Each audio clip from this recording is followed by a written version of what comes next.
Good afternoon to you. This is Good Afternoon Ghana coming live to you from the PDO studios here at Northridge. My name is Helen Anyewija. Let's now get into the latest news updates coming up this afternoon.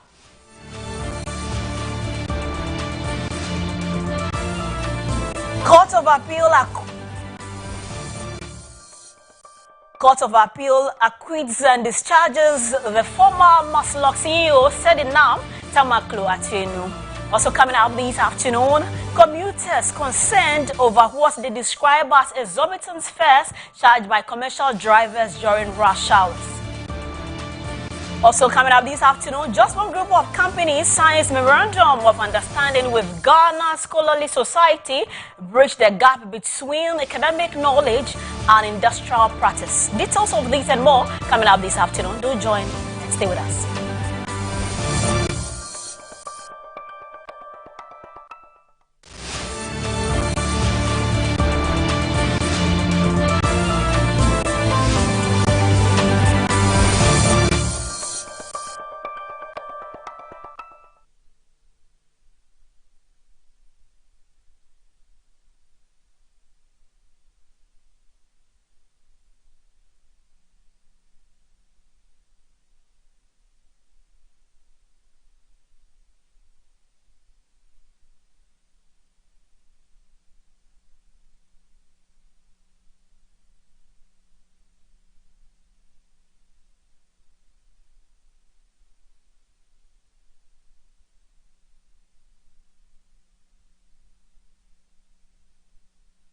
Thank you very much for keeping us company. Now, the Court of Appeal has acquitted and discharged former CEO of Maslok Company, Sedinam Tamaklo Atienu, overturning her conviction and 10-year prison sentence imposed by the High Court in 2024.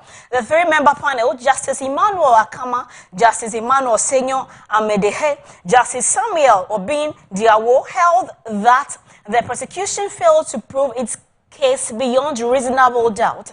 In delivering its decision on Thursday, the Court of Appeal criticized the approach adopted by the trial court, stating that the learned trial judge had lost sight of the constitutional principle that every accused person is presumed innocent until proven guilty.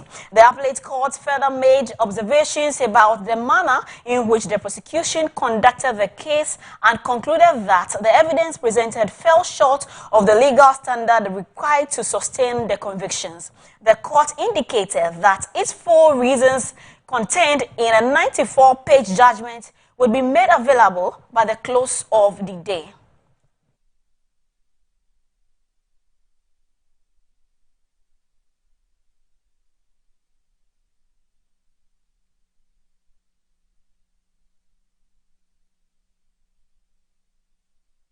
Well, we are going on social media now to see some reactions after her discharge. Those she stole the money freed her. Do you still think Mahama has changed?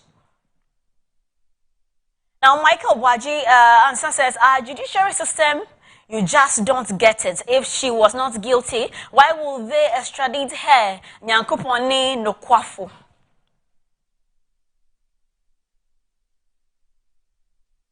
Well, Junior Addison also said, but if it were to be a scammer, he or she will be serving his term. What a country.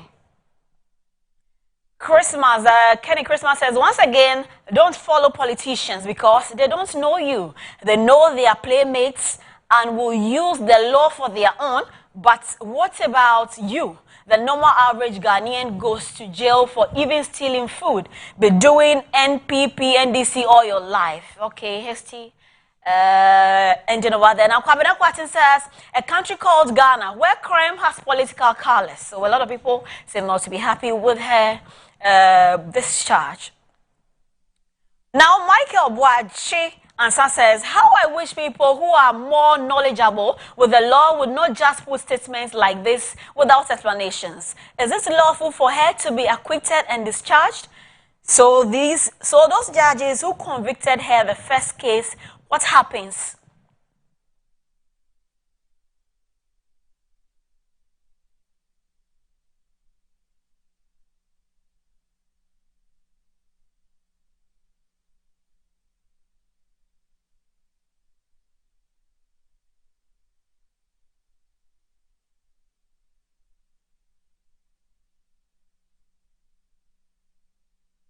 Away from that, NPP Council of Patrons member and aspiring parliamentary candidate for Asante Mampong, Beatrice Owariwa Siaon, has described the incarceration of Ashanti Regional Chairman Bernard Entry-Bosiakon as a bad fate for the party, warning that his conviction could weigh heavily on the NPP's fortunes in the Ashanti region.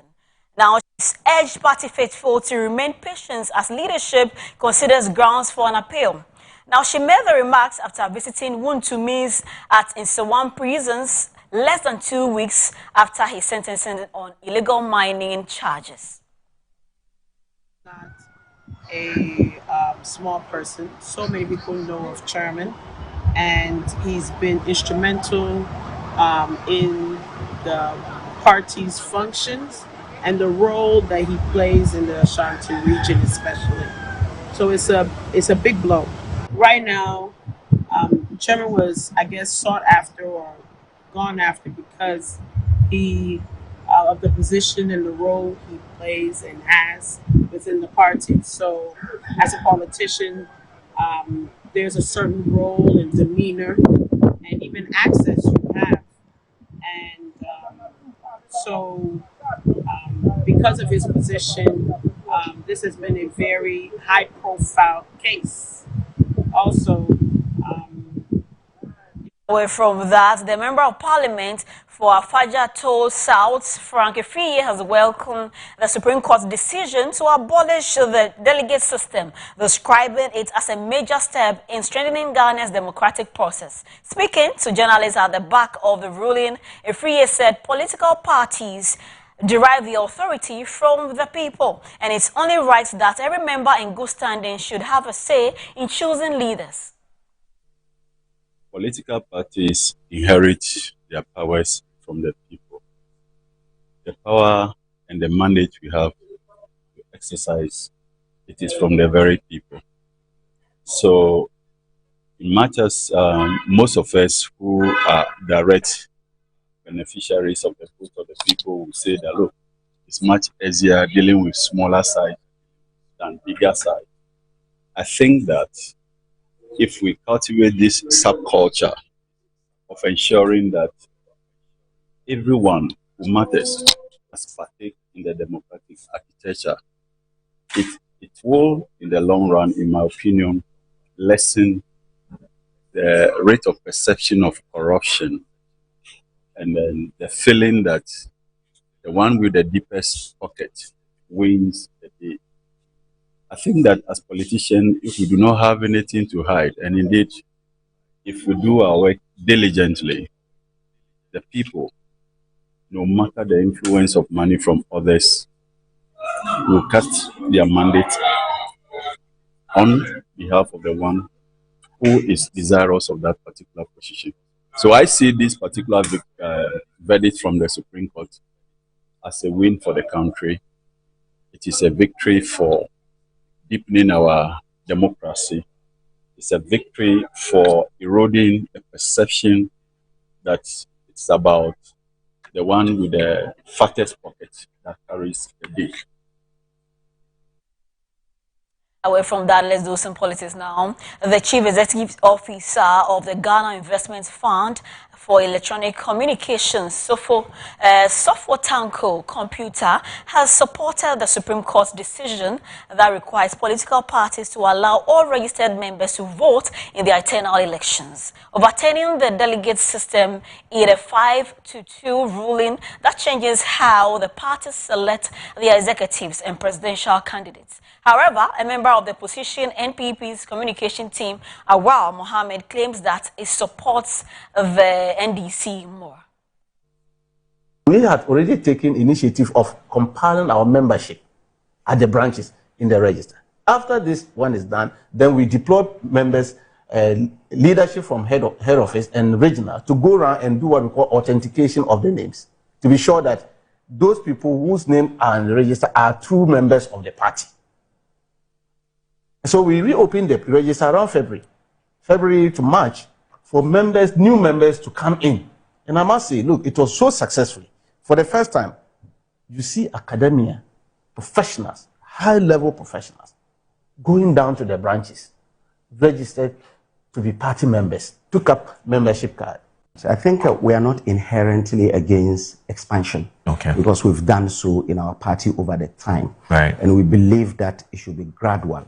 When you were reading the news item, you said 2 members of the NPP and 1 member of the NDC.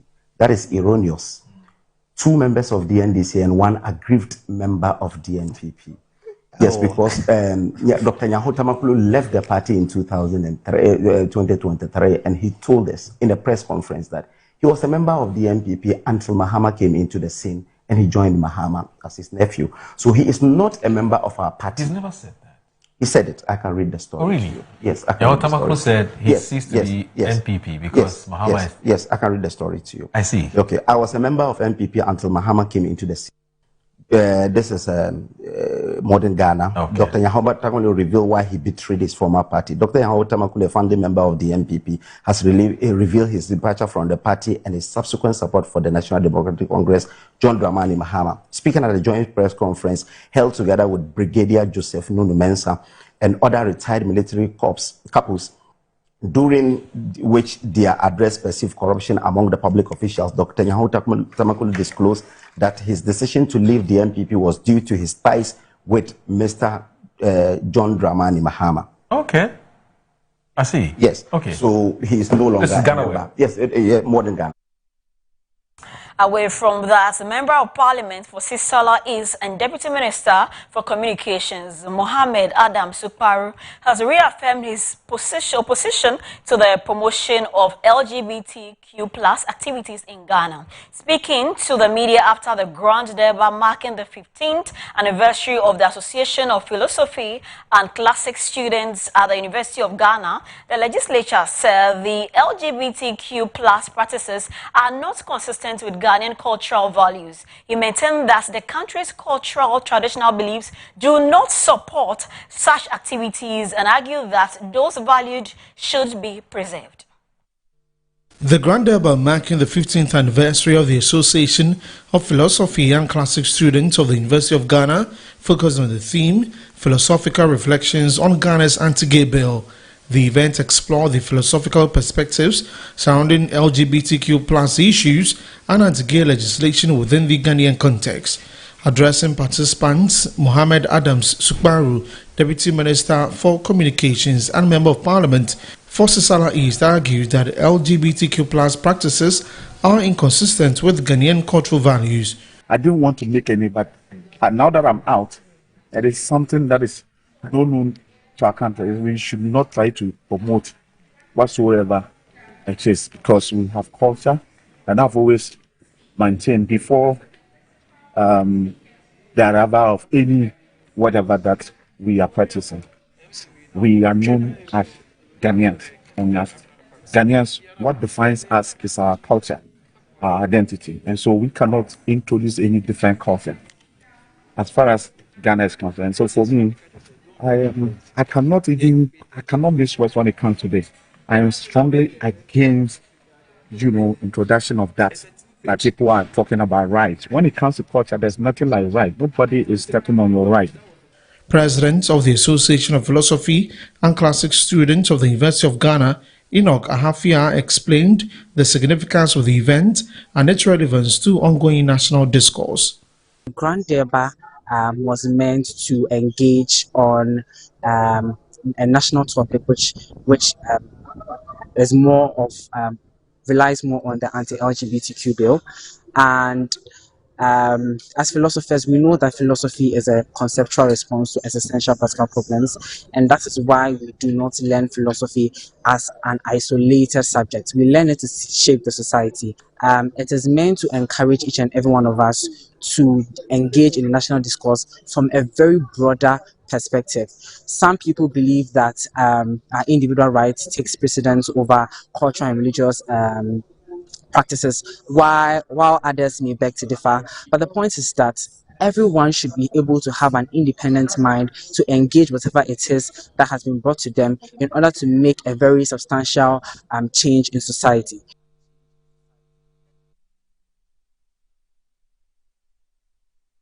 Away from that, let's now turn attention to some social stories. That's officially opened on February 15, 2012. Malam Interchange has for more than 14 years remained one of the country's busiest road interchanges. However, concerns about its condition have renewed calls for proper maintenance. Metro TV's Ekuya Baby will bring us more in the following report. On the Malam Interchange, a major junction that connects Accra to Kaswa, Weja and other parts of the nation's capital. It also serves as a vital transport link, facilitating the movements of people and goods from Accra and beyond. From afar, the interchange appears strong and functional, but a closer look reveals visible signs of cracks and damage. In some sections, parts of the concrete have broken away, exposing the metal bars inside and raising questions about the state of the structure. We don't feel safe because there is a noise that used to occur when driving. So we don't know whether it's a defect in the interchange or whatever.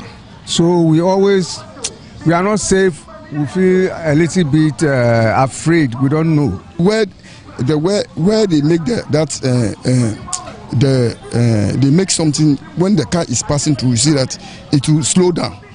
That area, I think, has just get spoiled. The state now I need there, as I said. And penny for more money coho.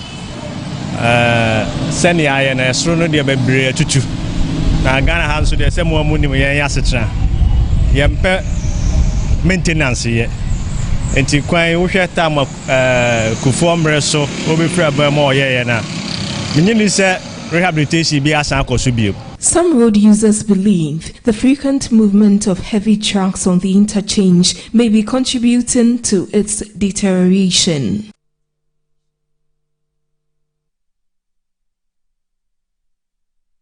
Some more social stories this afternoon as the West African Examination Council, WAEC, has released the provisional results for the 2026 Basic Education Certificate Examination. Over 600,000 candidates sat for this year's exams across more than 20,000 schools nationwide. However, the release comes with sanctions as hundreds of results have been cancelled or withheld due to examination malpractices. A total of 620,243 candidates entered for the 2026 BEC. Out of this figure, females outnumbered male candidates, taking up over 50% of total entries across more than 2,200 exam centers nationwide. While participation reached record numbers, over 3,600 candidates were recorded absent. The exams also accommodated over 900 candidates with special needs, including visual and hearing impairment. On examination integrity, WAEC's Final Awards and Examiners Appointment Committee has taken strict action following investigations into irregularities. 496 candidates have had their subjects' results cancelled for bringing unauthorized materials into examination halls. Another 105 candidates suffered full cancellation of their entire result. Furthermore, results for over 2,700 candidates from 229 schools remain withheld pending further scrutiny. WAEC indicates that final decisions on these withheld cases will be communicated by August 31st.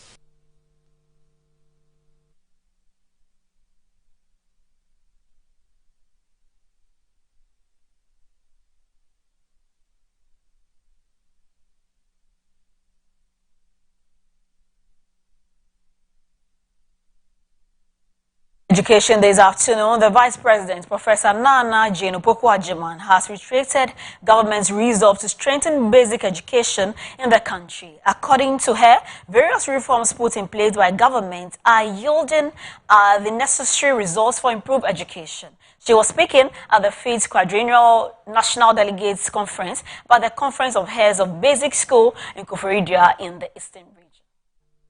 The 5th Quadrennial National Delegate Conference by the Conference of Heads of Basic Schools was on the theme Repositioning Head Teachers for Effective School Governance and Improved Learning Outcomes. It brought together heads of basic schools to share experiences and learn from best practices. Speaking at the conference, President for the Conference of Heads of Basic Schools, Nigbakpo Ado, called on government to increase its capitation grant, responsibility allowance and a tax waiver on imported vehicles for basic head teachers. We respectfully request a substantial upward review, prompt payments, and conversion into a percentage of our base pay.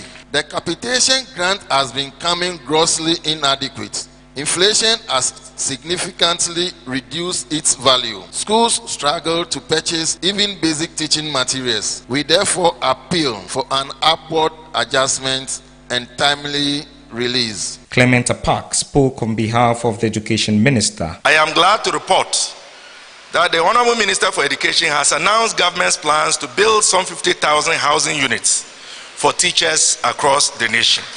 This obviously is a direct response to the accommodation difficulties that have for far too long forced teachers and head teachers to live far away from their schools or in conditions unworthy of their sacrifices. Vice President Professor Nana Jeno Pokuajimang commended the heads of basic schools for their contributions over the years, stressing that effective school leadership will not succeed in isolation. She also stressed on government resolve to strengthen basic sector education. Head teachers require adequate resources, continuous professional development, supportive policies, and strong institutional backing. The government remains fully committed to strengthening the basic education sector to enable head teachers to perform their duties effectively. Furthermore, government remains committed to leveraging technology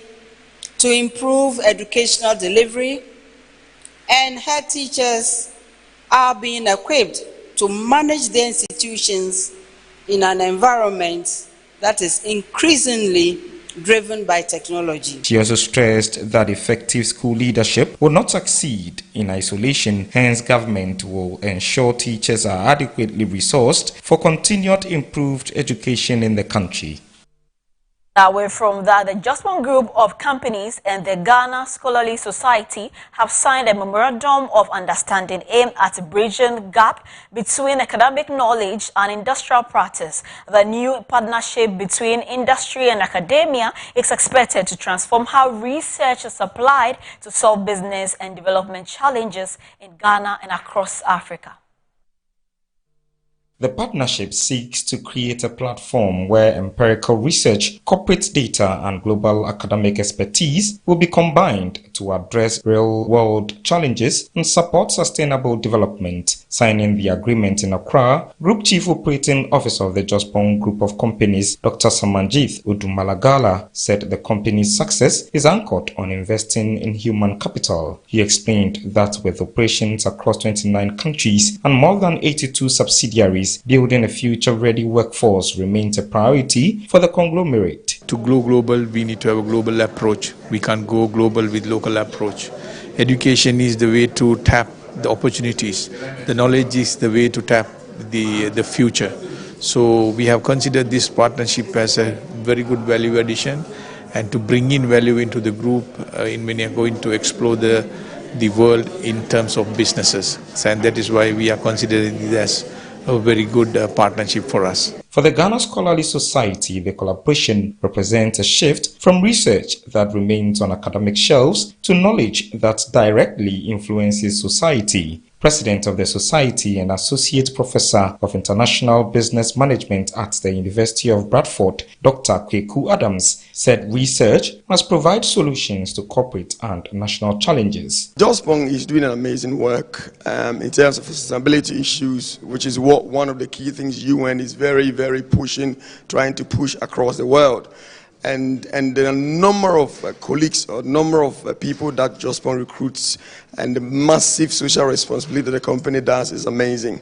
And we can only wish the company very well, but also we are ready to contribute in terms of knowledge, in terms of research, to be able to continue the impact Jospon is already making. Head of the Green Transition Office of the Jospon Group of Companies and initiator of the collaboration, Dr. Glenn Kobinajima, described the Memorandum of Understanding as a strategic convergence of technical expertise and academic knowledge. This is quite a timely kind of engagement, basically on two main pillars. The first pillar is for us as a group of companies to consolidate our gains. There is no way we can achieve that without strong partnership. Both institutions believe the collaboration will serve as a model for stronger industry-academia partnerships capable of driving innovation, sustainable development, and economic transformation on the continent. More social story this afternoon. The Ashanti Regional Reclamation Committee has recovered 3 previously demolished excavators that illegal miners have secretly repaired and reactivated for illegal mining near Obuasi Airport in the Obuasi municipality of the region. Now, the discovery occurred during a site inspection and an assessment conducted by the committee. During the visit, Regional Deputy Security Coordinator Alhaji Abdullahi Umar Ranger explained that the 3 excavators had been rendered inoperative during a joint operation by National Security and the National Anti-Illegal Mining Operations Secretariat, that is NIMOS. The operation resulted in the seizure of 9 excavators and the demobilization of 3 others through the removal of key engine components. However, upon returning to the site for the reclamation assessment, the committee discovered operators actively working with the 3 demobilized machines after managing to source replacement parts. Deputy Ashanti Regional Security Coordinator Alhaji Abdullah Inje urged small-scale miners across the region to work with their respective metropolitan, municipal and district chief executives to obtain official land reclamation forms. Adana operations no call course no machines means 9 na yetimi de call here enti eka miensa wo ha yetitu ehon no ma sebe ya omuntimi mfanye aduma but ye by ne be hu say machines na omo san pe parts bi e de asisi so a omo ye omo san hu ye no omo titu parts no asan adwane so ye hwe ekwan bi e betin afaso asan nya machines no function ni etini attract at the course and yes dia na enkro na wo ho ne nim so omo ankropo ne kuta miensa no dan ya omo beba so omo ba be hwe omo kidi no ne hunu kan ya hede omo be pass. For her part, Fostilove Apia Kanin, Chief Executive of the Obuasi Municipal Assembly, highlighted the ongoing challenge of illegal miners reoccupying cleared lands. You go and sack them today, tomorrow they will go back. If you are appealing to the Minister for Natural Resources, because of the problem that we are facing in Obuasi, if they can use, because the land is very big, being even using some for the military base, there are a lot of more there. If the Ministry of Lands and Natural Resources can come together and then give that place as a community mining for the good people of Obuasi. I think all this in the Galamseyas, they'll all go there and then destroying this land, going to this land, blah, blah, blah, blah. I think it will stop. So we are appealing to the Ministry of Land and Natural Resources to come to Obuasi, to come to our aid. Social stories this afternoon that in a major step towards economic empowerment and social inclusion, the Ifatima Municipal Assembly has handed over a startup equipment educational grant financial support to persons with disabilities across the municipality. The initiative, driven by the Municipal Department of Social Welfare, aims to foster self-reliance, remove financial barriers and amplify disability advocacy in the region. A total of 85 persons with disabilities in the Infantiman municipality are set to benefit from a comprehensive empowerment package designed to boost income-generating activities and educational access. During the official ceremony, the Municipal Assembly handed over a wide range of essential business tools to 36 qualified individuals. The distributed items included 20 refrigerators, 5 laptops, 4 fufu pounding machines, high-grade camera printer and printing units, an industrial sewing machine and vegetable processing equipment. As part of our work, I brought the media along so that I could explain what we are presenting. Financial aid and checks. We have our brothers and sisters living with disabilities, but who are also studying. Some are in tertiary institutions, while others are in secondary schools. Seeing their situation, we decided to support them in school. 9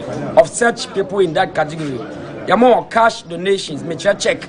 There, to ensure these items translate into long-term financial independence, the Municipal Chief Executive emphasized that a dedicated monitoring team has been deployed to track the effective use of the startup kits. That is why we have formed a monitoring team. We will conduct follow-up checks on every single beneficiary who, by God's grace, has received support from the government, whether the items distributed, such as deep freezers, industrial sewing machines, laptops, knitting machines or leather work machines being used for their intended purpose. Deep freezer, industrial machine, laptop, a sewing machine, knitting machine, vegetable machines,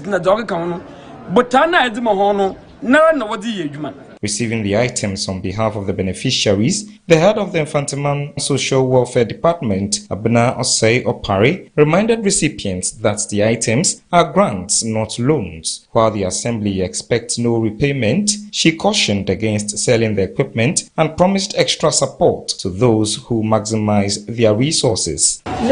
We will see to it that the government is providing support for you. However, if it's going to work or yield continuous fruit, it depends on how you are going to treat. Therefore, officials will come and carry out something called monitoring. Monitoring means checking whether the work or task given to you according to the guidance provided it's being done properly. We will follow up later to see whether you did everything you're supposed to do. For many of the recipients, the gesture marks a fresh start towards economic independence and personal dignity. Expressing their appreciation, beneficiaries commended the Assembly and the government for the timely intervention. Metropolitan Assembly in Adina.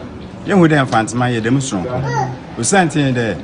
Ought to be district to be say, come on, find a bar. More there. Why you watch at the bar, or a person with disability. No, I am them, but I had it. Obiara in second, now from me did them or say offer. Into 30 freezers, most of Obi ba bottle soup or about a drink. The man of Fuma she is some baby shall no so to Muna. Why you were to other yet, man? In that old dream, we had with it on them. Let's see a shame with her. No, I sample I'm here so the young woman come on. No, yeah, I don't be a This afternoon, access to reliable internet remains a challenge for many rural communities in Ghana, limiting opportunities in education, healthcare, and agriculture and business as well. Internet Society Ghana has brought together policymakers, industry experts, regulators, and community leaders to explore innovative and sustainable solutions for expanding connectivity through community networks.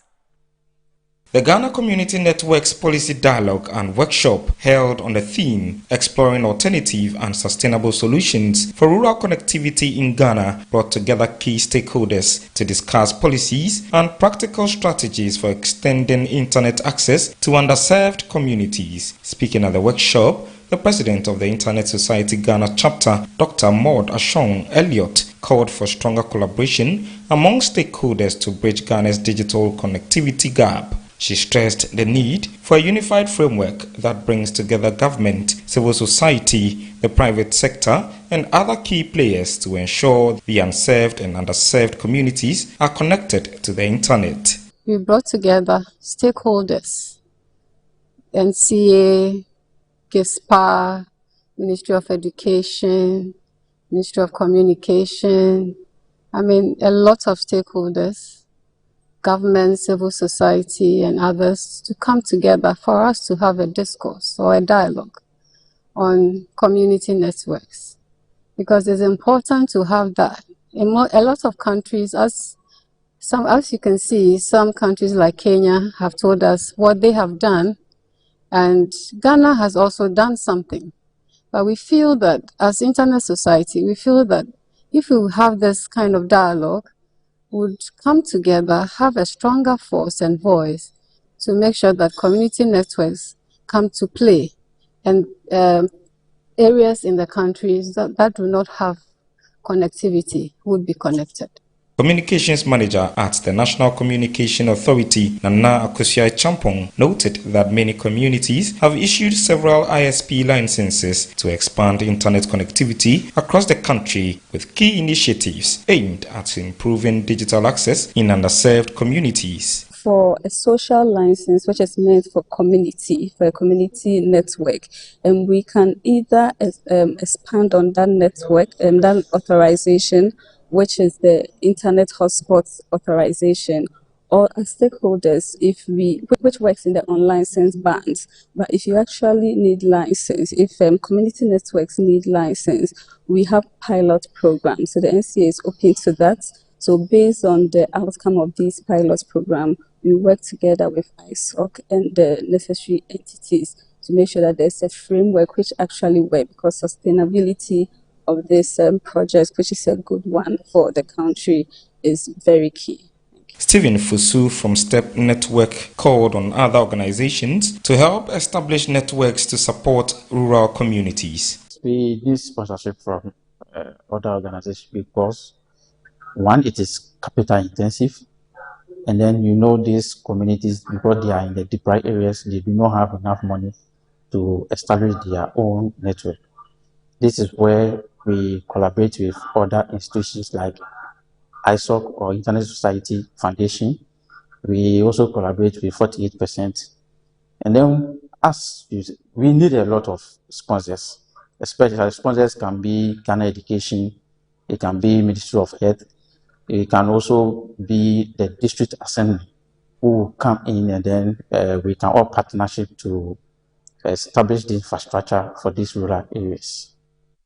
From that, let's focus on health now. Government has announced plans to roll out a national hepatitis B vaccination for newborns aimed at immunizing them against hepatitis B viral infection and prevent mother-to-child transmission of the disease. The announcement was made in commemoration of World Hepatitis B Day.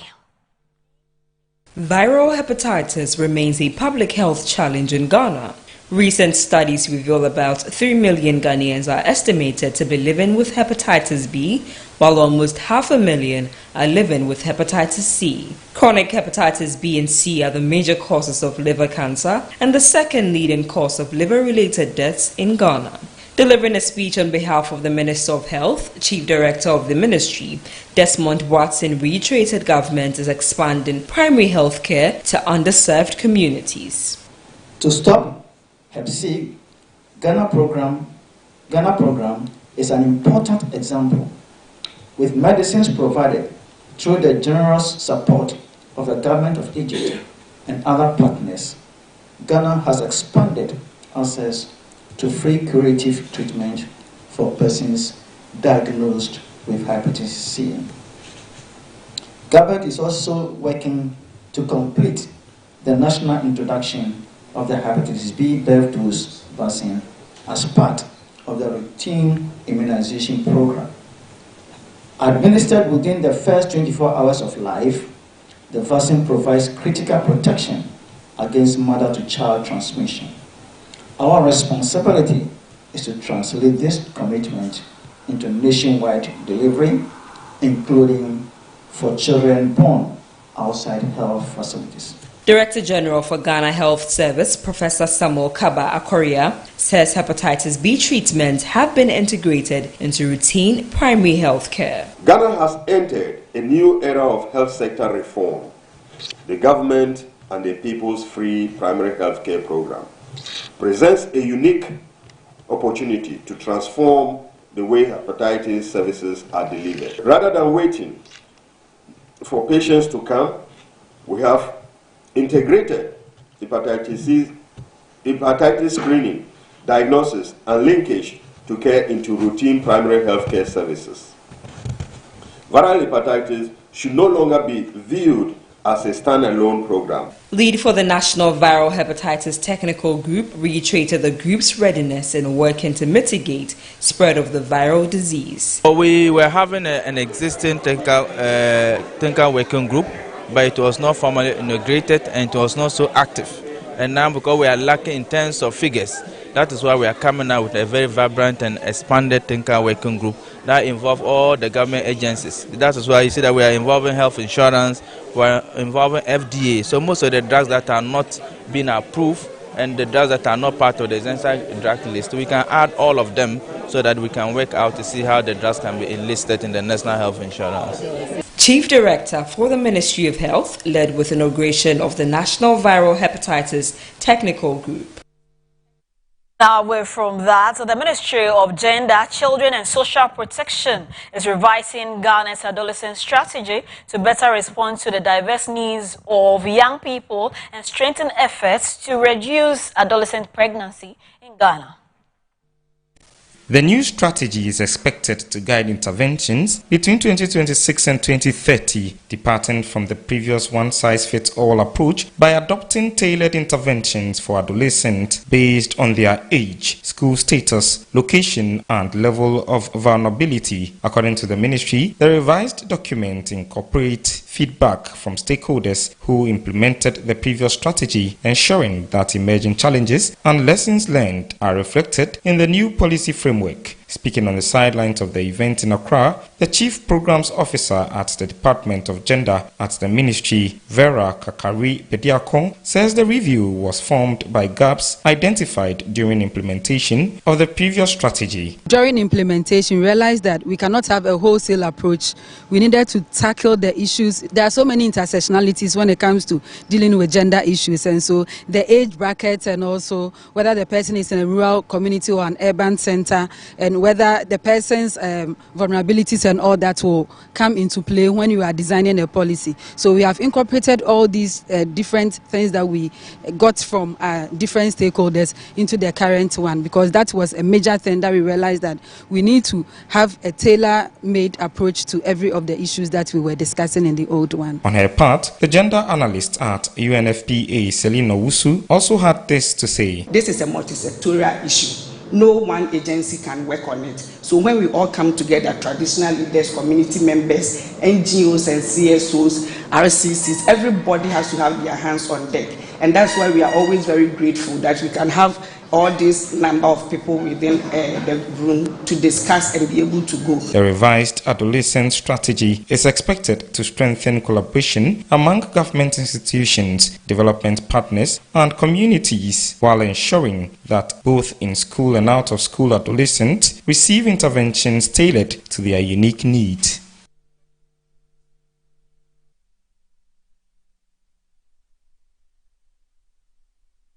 That will be all for the news updates here on Good Afternoon Ghana. My name is Helen Anyewejan. Stay tuned, and there's more right after this break.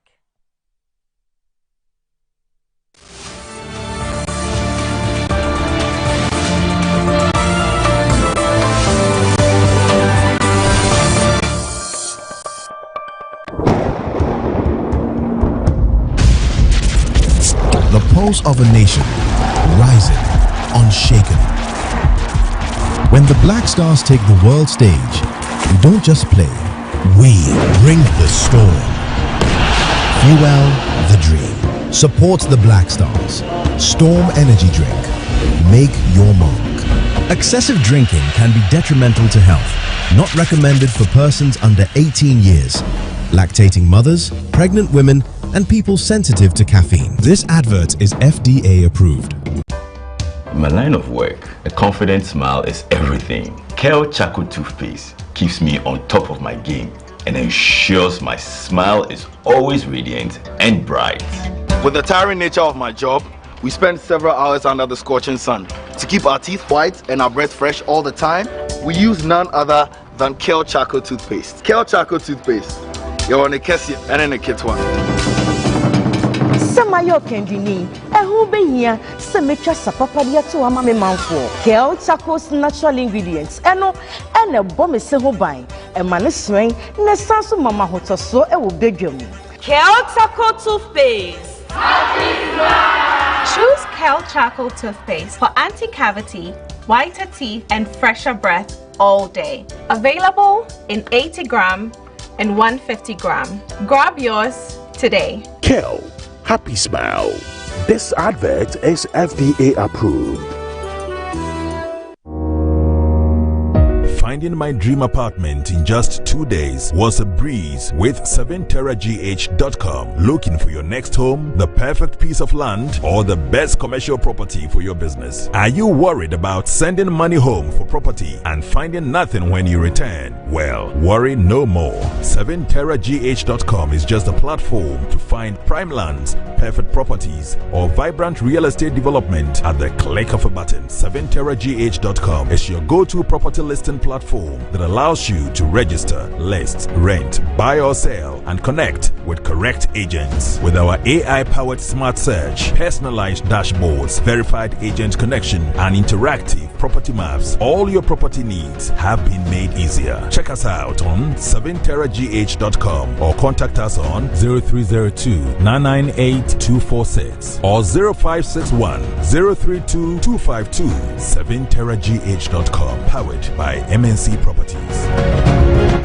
We're kicking your year off in all her glory with more, because we got you. You get it? You know that. We got kicks. We got scores. We got action. We got roars. It's my specialty. We got drama. We got fun. We got more for everyone, with an upgrade on us just for you. More channels, more shows, more reasons to stay. We got you. DSTV, we got you all the way.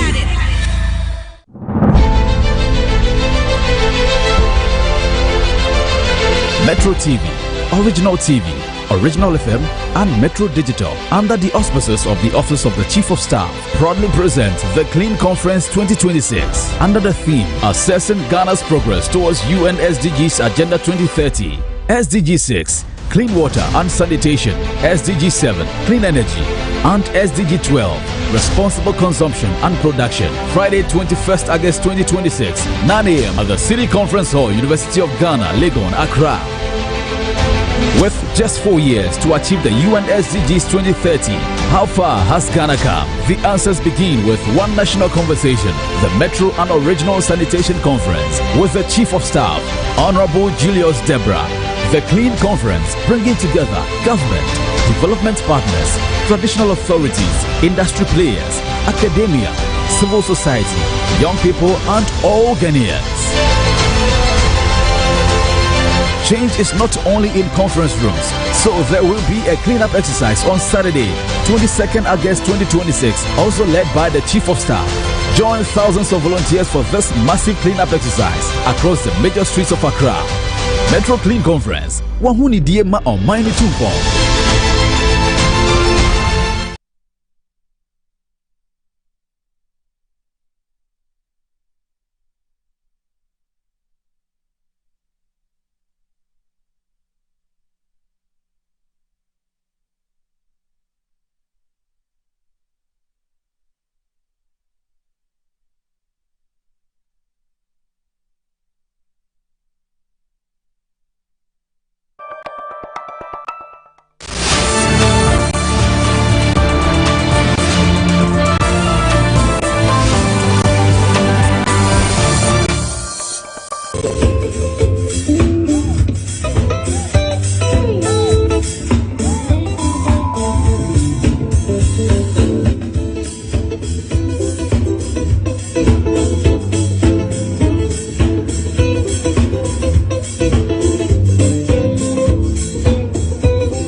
Right, so that's former CEO of Maslok there, Senina Atieno, Tamako Atieno there, in one of her videos where she is in a joyous mood, and this definitely tells the story of how she'll be feeling this morning on the back of that big ruling by the appeals courts that she has been acquitted and discharged, and also that was overturning the earlier conviction and a 10-year prison sentence put on her, even though she was out of the country, as the Republic has been trying so much to get her into the country to serve this sentence. Well, earlier this year, a few weeks ago, about a month or so ago, she was extradited back into the country, and today, as the matter was taken to the appeals court, that is the judgment that has come, and this has, caused a lot of reactions on social media, and we'll get into that conversation in a bit. My name is Desmond Okrekudason. This is Good Afternoon Ghana here on Metro TV, and today on the show we'll be talking about this. We'll take a look at how things have been, the chronology of events when she was CEO of Maslok, what happened that she was convicted, and all that has happened to this very point.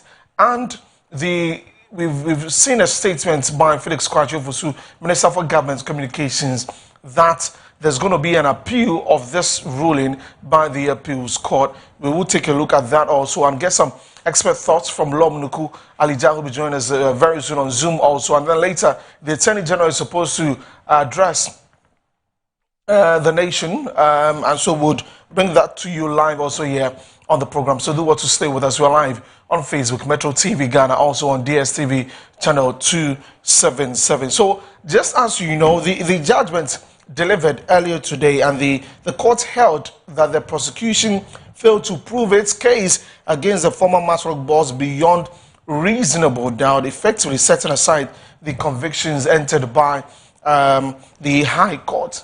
I've listened to the lawyer for Senina, Tamako Atieno. That the judge found the charge sheet defective. Hence, the foundation of the whole case was weak. Therefore, that was what the judge looked at and said, you know what, this is defective. There's no basis for this prosecution. In fact, you're not able to prove, beyond reasonable doubt that she was engaged in all the things that she is being tried for and sentenced to that 10-year imprisonment. And so she is discharged, or acquitted and discharged. So that was what happened today in court.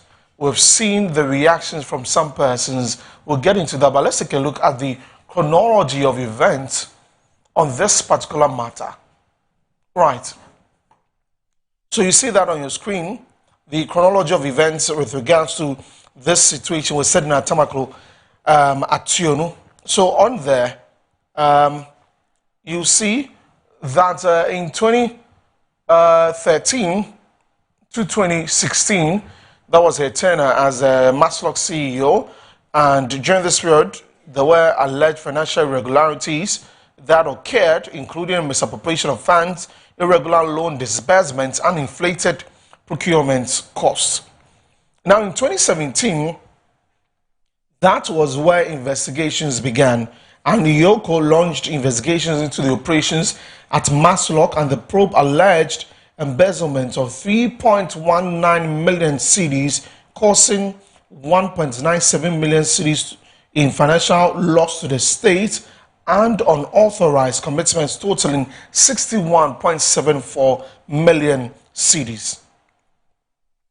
Now, in January 2029, exactly on January 30, criminal charges were filed. Now, she was arraigned before the Financial Division of the High Court in Accra with another accused person, Daniel Axim, former Maslok Chief Operating Officer, and charges including stealing, conspiracy to steal, causing financial loss to the state, money laundering, and breaches of procurement laws were filed against these two, Sedina Tamaklo Atieno and Daniel Axim. In 2022, trial attendance continued with Sedina Tamaklo Atieno consistently attending court proceedings during this period from 2019 to 2022. That was after the criminal charges were filed against her and Daniel Axim. And in 2021, during the trial, she was granted permission by the High Court to travel to the United States for medical treatment after her passport held was part of the bail conditions, and that was temporarily released to her. Right? So that was what happened on that is in 2021, where she was granted medical travel permission. On January 10, 2022, she was absent from court, and this was the first time that she had been absent from court, and she did not return to Ghana to continue the trial. So the trial began. She said that she had to go abroad for medical checkup. It was during that period that her passport was released temporarily to her. She went abroad to the United States of America and never returned to continue the trial. On April 24, 2024, that was 2 years ago, a conviction was made in absentia, meaning she was not around, but the ruling was given in her absence. Now, the Financial and Economic Court 2 of the High Court here in Accra convicted her in absentia on 78 counts. She was sentenced to 10 years imprisonment with hard labor, and co-accused Daniel Axim received 5 years. The court found actions between her tenure as CEO of Maslock, that's 2013 to 2016, led to losses estimated at nearly 90 million cedis. So during that period, she was convicted in absentia and given a 10-year imprisonment, and her co-accused Daniel Axim received 5 years. Now in July, remember, she had traveled to the United States to seek medical care and she hadn't returned back. And so there was an extradition request that was submitted, and the previous Attorney General, Godfred Dame, submitted this request to the United States. That was on July 2024. In January 2026, on the 6th of January, there was an arrest in the United States. We brought that to you here. We brought you that story.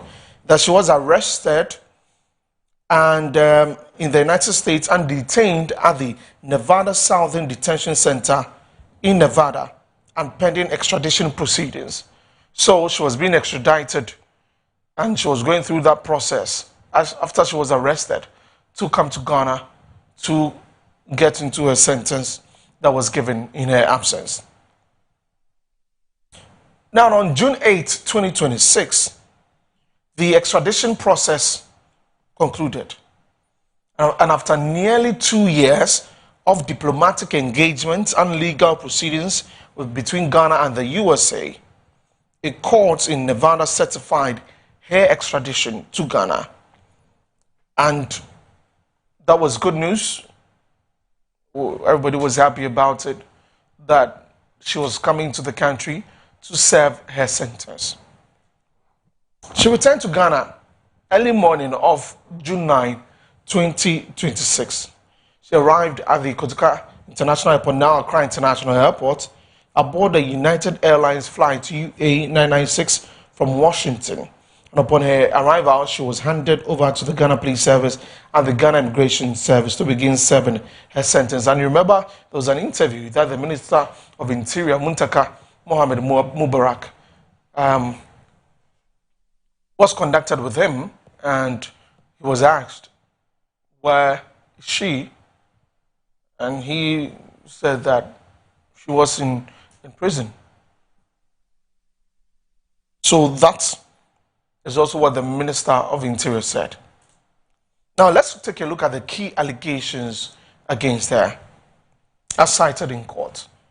Now, appropriating 500,000 cedis of Maslock funds for personal use, withdrawing 1,816,000 cedis for a nationwide sensitization with little evidence of programs that were held. Inflated procurement of vehicles and mobile devices without PPA approval, and also irregularities in funds for 2013 Kantamanto market fire victims.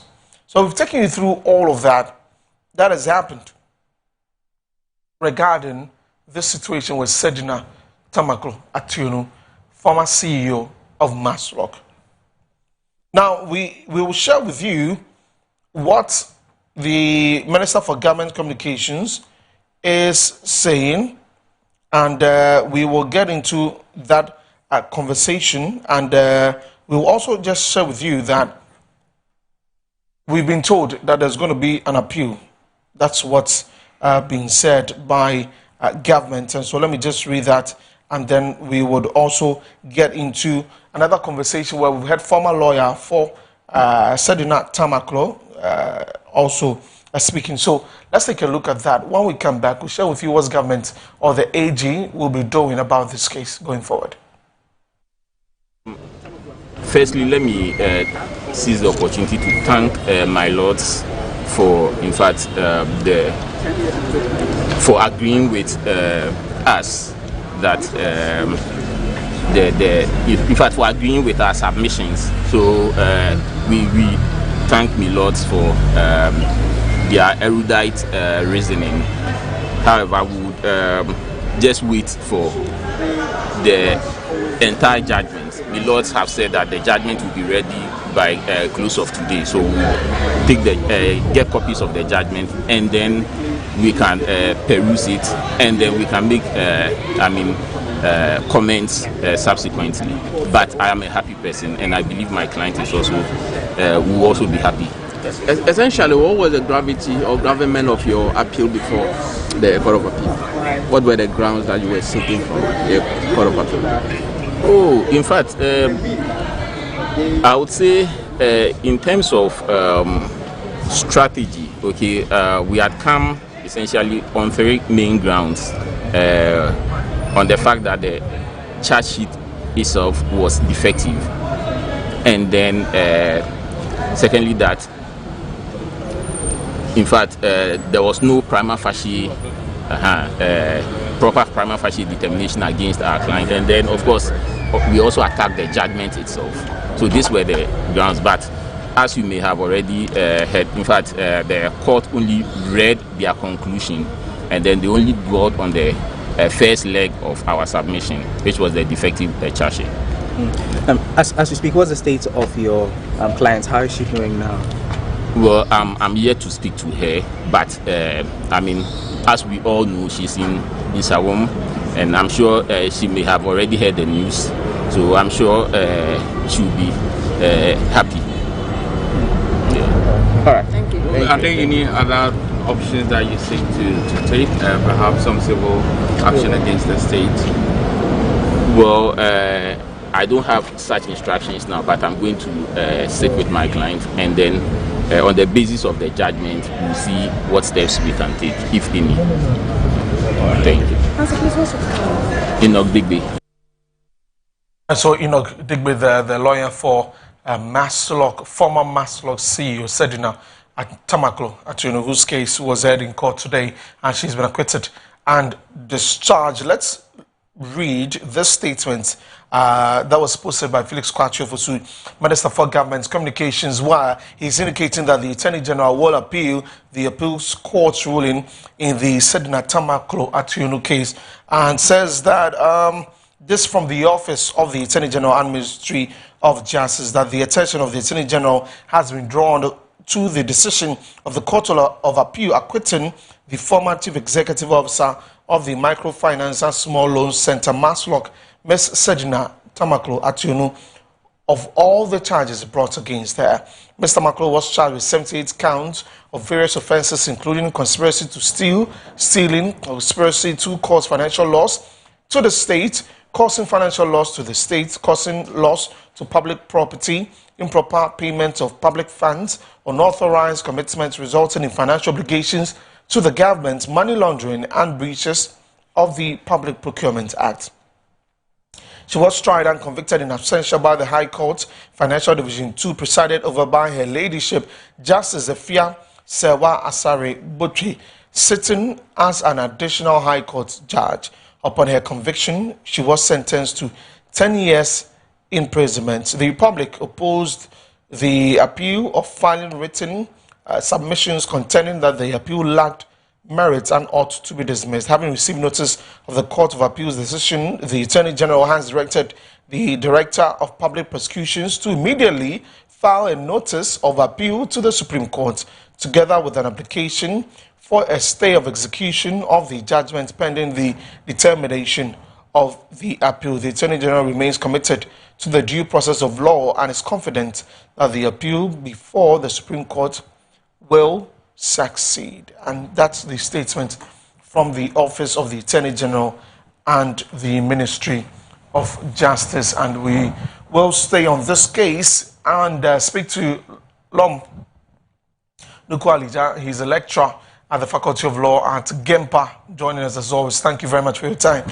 We're here again with another ruling, and this time it's about Sedina Tamaklo Ationu, and she's been acquitted and discharged. How do you feel about this? A lot of reactions on social media about this, but from your perspective as a lawyer, what do you think? Well, this one, again, the devil is in the detail, as you say. We really need to see what the judgment is. The Court of Appeal has said that there's a 94-page judgment which will come out by close of day today. So I'm sure we'll all get to read it and then we can know the basis. Everything revolves on the law, the points of law that the Court of Appeal relies on to overturn the decision of the High Court and to acquit and discharge Sedina Tamaklo. So we really need to see it. To be honest with you, without seeing the judgment basis on which that was done, any commentary on it will be a bit challenging. But I've seen also that the Attorney General issued a statement that they don't appeal, which means that at least they were probably in court or have heard more details than I've seen that they are going to appeal, which means that they don't agree with the Court of Appeal. But for us who are, going to comment or review or advise on such things, we will like to see the judgment. Then we can make, an informed critique of whether indeed the decision by the Court of Appeal was proper or was improper. I mean, having listened to the lawyer, of course, and to agree that we haven't seen the judgment yet, and as you just mentioned that by close of day, it would be out. But from what the lawyer for Sedina Tamaklo Ationu mentioned after the ruling, that the basis was on the fact that the judge found the charges brought against her as defective with the charge sheet and such. There was no basis for this, trial, and fundamentally there was everything wrong with the charge sheet, and then decided to acquit and discharge her. Well, is that something that happens, regularly? Well, it's very possible for it to happen. Not so regularly now, but it used to happen, and I'm sure may continue to happen from time to time. But the question is whether in this case that is what happened, which is why, as I said, it would be good to have some idea about the specifics. But anyway, generally speaking, any conviction or any decision of the High Court is subject to appeal or review, as we all know. So when Sedina Tamaklo chose to appeal, she will appeal based on grounds that she believes make her case or show that the judge was wrong in law to have convicted her based on the charges that were before the court, the nature of the charges, the charge sheet itself, whether it was right or was defective, or whether indeed the process was consistent with law or not. Because as we all know, criminal jurisprudence protects the accused person in a bigger way than, for example, if they are dealing with a case in a civil matter. And the Constitution of Ghana, in Chapter 5, which is the chapter that deals with fundamental rights and freedoms, gives extensive protections to accused people, particularly when you look at Article 9. And so, every offense that a person is charged with must exist in law, the punishment will be prescribed, the processes that it must go through before you convict the person must be followed. The accused person has a right to counsel of their choice, and so on and so forth. And indeed, an accused person has a right to be present during proceedings concerning them. In this case, we know that at some point, Senator Tamaklo did get leave of the court to be outside the jurisdiction for health reasons, and was indeed outside the jurisdiction till the conviction came through eventually, and after some time she was extradited and brought back to Ghana. We know that appeal was done still in that process while she was away. I beg So of you. for me, Hello, sorry? Long. Yes, can you wrap up in a minute? We've got to join the Attorney General. So I'm saying that as it stands today, we will need to see the details of the judgment to be able to know what made the turn about from the High Court decision. Okay, right. Thank you very much, Lomluku Alija. Please stand by. We've got to take the Attorney General, Dr. Dominic Ayine, at the Government Accountability Series, and would come back to you subsequently for your take on some of the things that he would address in his briefing today. Lomluku Alija is a lecturer at the Gempa Faculty of Law. So let's cross over to the briefing by Dr. Dominic Ayine.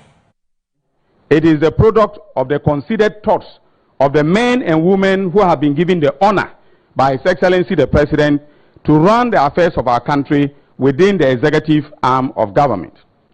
Before I turn to the highlights of the recommendations accepted or not accepted by government, indulge me a little to explain the principles that guided the formulation of the government position paper on the final report of the committee. First, government took the view that the Constitution is the supreme law and that any attempt to amend it should be done carefully. Therefore, recommendations that were considered insignificant in terms of their normative value were not accepted for constitutional amendment. The Constitution is the statement of our foundational values and structure, and not an operations manual designed to troubleshoot every problem in our society. Secondly, and this flows from the first consideration of principle, only changes that definitely required constitutional amendment were considered. Where the objective of a proposed amendment is best achieved through ordinary legislative or administrative means, a point that I have made earlier, government chose the alternative route. This approach was also animated by the fact that an ordinary statute can be amended by Parliament as circumstances change. It is not so with the Constitution of the Republic. My fellow countrymen and women, permit me now to turn to the highlights of what the government thinks is doable and in the best interest of the nation. That is the accepted recommendations. The government has accepted a recommendation to extend the term of office of the President from 4 years to 5 years, with the term of Parliament extended to correspond with this. Our thinking is practical. Under the current 4-year cycle, the early months of every administration are consumed by transition matters, and the final year is largely consumed by elections. A 5-year term provides a more realistic time frame for the formulation, implementation, and assessment of government policy. Still on the presidency, the committee recommended that the minimum age of eligibility for election as president be reduced from 40 years, currently in the Constitution, to 30 years. The government has accepted this recommendation in principle, subject to one modification.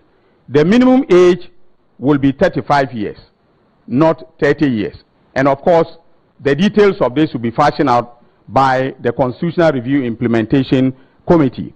The current threshold of 40 years excludes qualified citizens from seeking the highest office on the basis of an arbitrary age limit. 35 is consistent with a trend in modern democratic constitutions towards greater inclusivity of the youth, whilst ensuring that a candidate for the highest office has attained a measure of maturity and experience to handle that office. We have also accepted that the presidential election be held on a day in the first week of November, as the Electoral Commission may specify by constitutional instrument. A fixed period gives certainty to the electoral calendar. It allows the Commission, the parties, and observers to plan, and it ensures an adequate interval between the election and the inauguration of the incoming president on January 7th. On presidential election petitions, the government has accepted that a petition must be filed within 14 days of the declaration of results and determined by the Supreme Court within 30 days. In other words, the Constitution will be amended to specifically provide for these timelines when it comes to the electoral petitions to be filed. And there is going to be a constitutional obligation on the part of the Electoral Commission to disclose all relevant data to the court and to all the parties.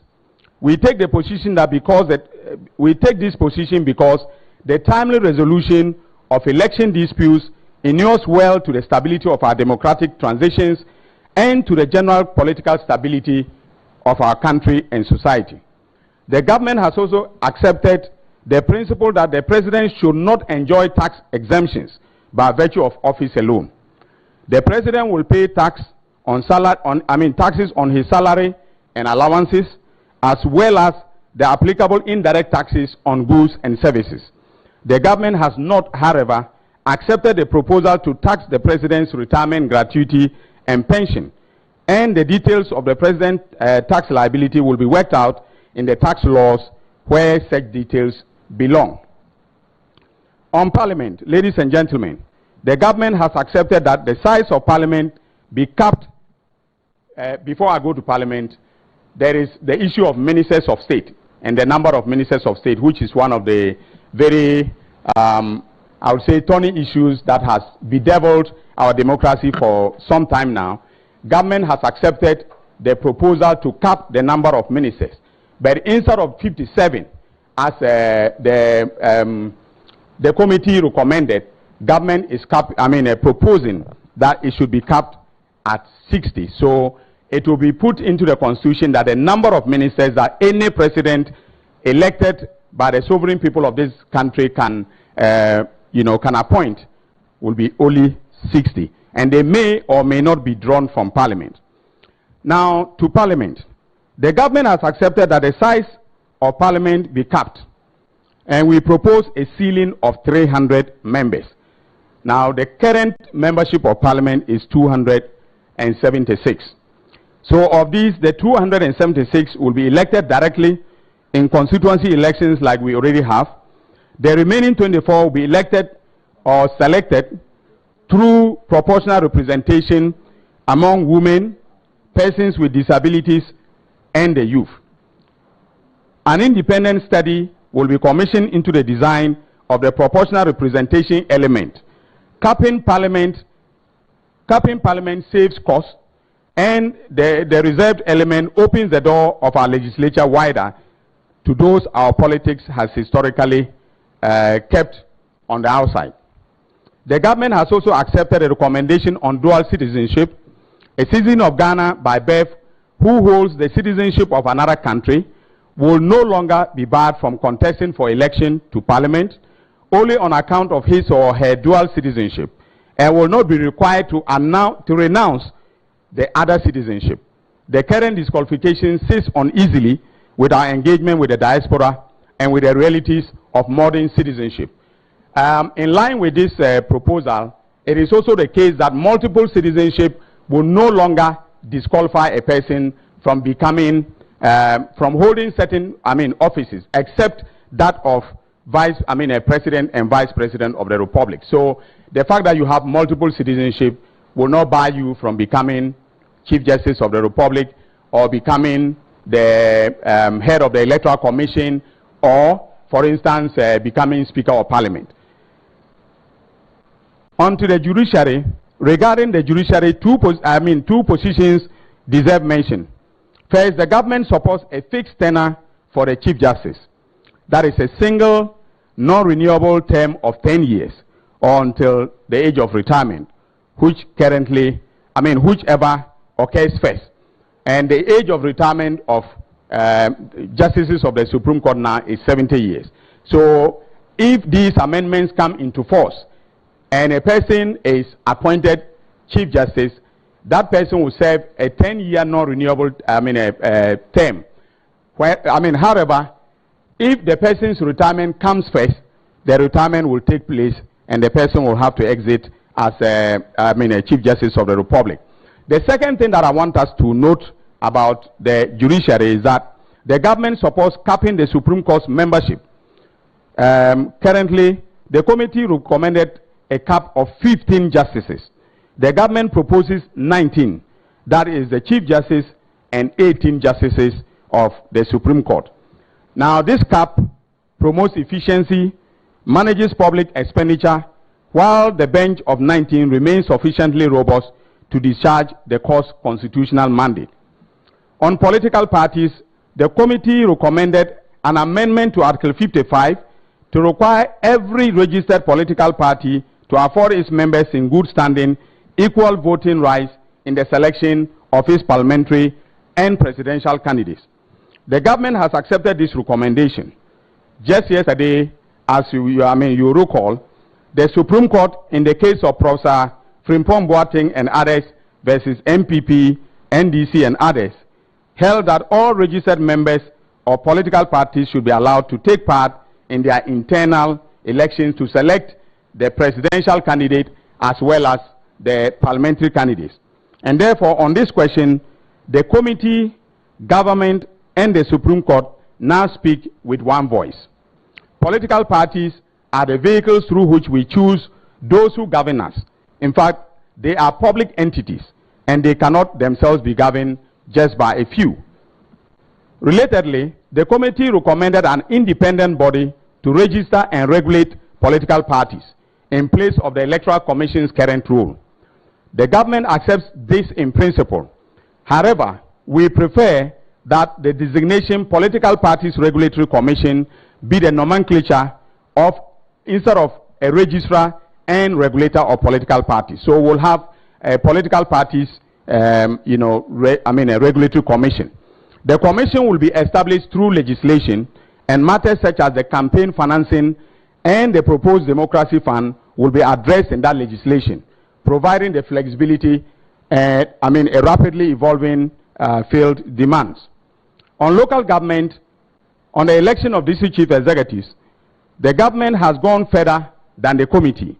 The committee recommended a phased approach under which the right to elect a DCE would be tied to a district's fiscal capacity, so that some districts would vote and others would not. The government takes the position that all district chief executives should be elected.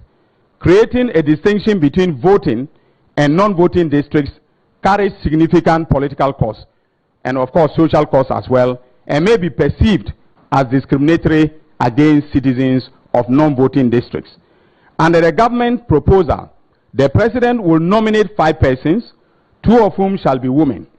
Out of the 5, 3 shall be shortlisted, 1 of whom shall be a woman, after vetting by a committee drawn from the Ministry of Local Government, the Public Services Commission, and the Local Government Service. Those 3 will then be candidates for election as district chief executive or municipal or metropolitan chief executive. On the famous Article 71 office holders and matters of financial management. To deal with the question of emoluments of Article 71 office holders, the government has also accepted the establishment of an independent public emoluments commission to determine salaries, allowances, facilities and privileges of public office holders listed in Article 71. Those include the President and other Article 71 office holders, such as members of Parliament, the heads of the Electoral Commission, NCC, the judiciary, etc. The current arrangement, under which a committee appointed by the President determines the emoluments of office holders, including the President himself, creates a structural conflict of interest and has been a persistent source of public dissatisfaction. An independent commission will bring transparency and equity to this matter once and for all. On the public financial management, the committee made far-reaching proposals. It made proposals relating to the classification and annual reporting of tax exemptions as tax expenditures, safeguards on the contingency fund, a medium-term economic framework laid before Parliament, debt anchors and fiscal sustainability rules, an independent fiscal council, and so on. The government shares the concerns underlying every one of these proposals. Our position, however, is that they belong in the Public Financial Management Act and not in the Constitution. Fiscal rules must be adaptable as economic conditions change. The Constitution should state principles. The statute should carry the procedures. The government will accordingly bring amendments to the Public Financial Management Act to give effect to the recommendations of the committee. On fundamental human rights, the government has accepted the recommendations to abolish the death penalty. Now, that is already underway in Parliament with the Honorable member for Medina, the Honorable Francis Xavier Sosu, leading the charge. So it's not new, but the committee made a recommendation on it. The relevant provisions of Article 3, 13, 19, and 72 will be amended accordingly, and offenses that previously attracted a death penalty will attract life imprisonment. The death penalty is inconsistent with the constitutional right to life and with Ghana's international human rights obligations under the UN conventions to which we are parties. Now, let me spend a moment on what I consider, in my opinion, as a key pillar of the position paper. That is what I call the proposed Human Rights Act. The committee made numerous proposals to expand the rights protected under Chapter 5 of our Constitution, including economic, social, and cultural rights, the rights of women, children, persons with disabilities, older persons, and the youth, the right to health care, the right to housing, the right to a clean and healthy environment, the right to food in custody, and many more. The government accepts the spirit of virtually all of these proposals. But here is the difficulty. Chapter 5 is entrenched, and every amendment to it requires a national referendum. Subjecting each of these new rights to a referendum would impose a procedural burden disproportionate to the gain from amending the Constitution in Chapter 5. The Constitution itself, ladies and gentlemen, shows us the way out. Article 33(5) of the Constitution provides that the rights expressly mentioned in Chapter 5 are not to be regarded as excluding others which are inherent in a democracy and intended to secure the freedom and dignity of man and woman. Pursuant to that provision, the government will enact a comprehensive Human Rights Act. The Act will elaborate on the rights already guaranteed, extend protection to the new categories of rights identified by the committee, incorporate Ghana's obligations under the international covenants I have mentioned, to which we are party, and provide detailed enforcement mechanisms, especially, resort to the High Court for redress where a human right violation has taken place. The Human Rights Act will be justiciable. It will improve standards that, as we evolve as a society, and then as our institutional capacities develop. Most of the committee's recommendations on fundamental rights are going into the Act. And ladies and gentlemen, the Constitutional Review Implementation Committee will have as one of its tasks to be assigned by the President the enactment of the Human Rights Act. Since the coming into force of the Constitution about 33 to 34 years ago, we have not added to the rights in Chapter 5. We have usually used Article 33(5), as I've indicated, as expanding the scope of rights, but without a statute that spells out the fundamental rights that we are entitled to. In the same spirit, the government has accepted a recommendation of a constitutional right of abode for persons of African descent in the diaspora, subject to conditions set by Parliament, with a heritage-based pathway to citizenship. Ghana has a proud tradition of welcoming the African diaspora and this provides a principled framework for the year of return and beyond the return. Parliament will legislate the criteria and safeguards, and measures will be put in place to ensure that the right is not abused. Now, I need to underscore one thing. We have taken the decision that the Comprehensive Human Rights Act, when enacted, there will be a provision in the Constitution that will prevent the act from being repealed willy-nilly by any government, except where the government secures 75% of members of the vote of members of parliament to repeal it. On the issue of corruption and accountability, the committee recommended the establishment of an independent anti-corruption and ethics commission with the power to investigate and prosecute corruption, and to assume the functions of the office of the special prosecutor. The government accepts the proposal in principle, but the objective does not require a constitutional amendment. The government will, through the Conduct of Public Officers Bill, which is currently before Parliament, establish a public ethics commission with the power to investigate and, in some cases, prosecute acts of corruption and conflict of interest involving public office holders and their collaborators in the private sector. Its mandate would be similar to that of the Corrupt Practices Investigation Bureau of Singapore, but unlike that bureau, it will be independent of executive control. Ladies and gentlemen, this briefing would be incomplete without me telling you about the changes affecting my own ministry. It is not every day that a minister stands before the press to announce the splitting of his own ministry. The committee recommended removing the Attorney General's authority to prosecute corruption offenses, and recommended requiring leave of the court before a prosecution will be discontinued. So, in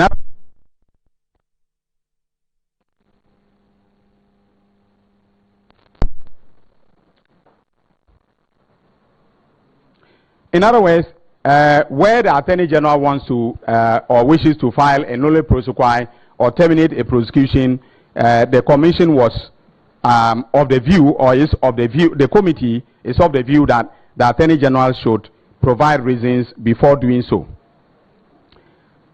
Now, the government proposes that Article 88 be amended to remove the requirement that the Attorney General be a Minister of State. A separate portfolio of Minister of Justice will be established to oversee the justice sector, the justice and legal sector. The Attorney General will remain the principal legal advisor of the Republic and the repository of the prosecutorial authority of state, but will cease to be a Minister of State and a member of Cabinet. And to guarantee the prosecutorial independence of the office, a new clause will be inserted in Article 88 to give the Attorney General the same terms and conditions of service as a Justice of the Supreme Court.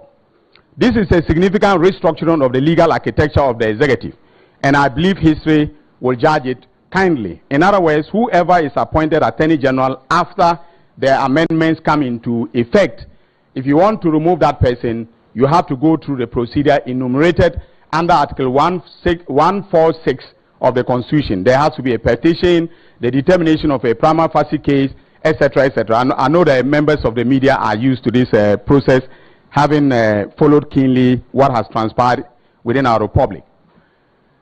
On constitutional amendment and the roadmap, government has accepted the introduction of a citizen initiative mechanism for constitutional amendment. Citizens will be able to propose amendments to the Constitution upon securing the support of registered voters, subject to minimum regional representation and gender balance requirement.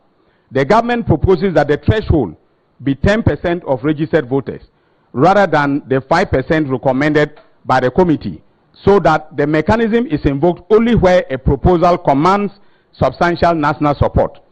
The initiative will be triggered through the Council of State. The Constitution belongs to the people, and the people should be able to knock on its door directly when they show wish.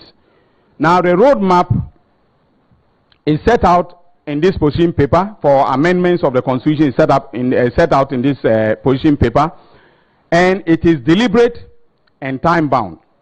Following today's publication, the President will swear in the Constitution Review Implementation Committee. The CRIC, or CRIC, will prepare 2 constitution amendment bills simultaneously. The first bill will cover the amendments to the non-entrenched provisions of the Constitution. It will follow the procedure in Article 291 of the Constitution. That is publication in the Gazette, laying in Parliament, a referral to the Council of State for advice, and passage by 2/3 majority of all members of Parliament, followed by presidential assent.